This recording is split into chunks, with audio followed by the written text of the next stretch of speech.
أعوذ بالله من الشيطان الرجيم. بسم الله الرحمن الرحيم.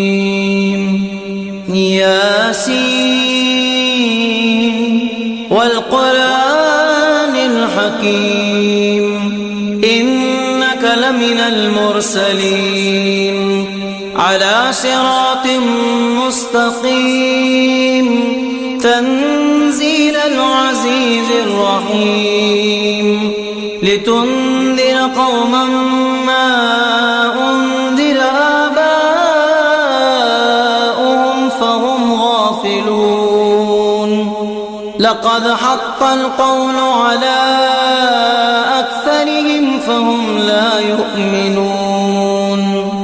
إنا جعلنا في أعناقهم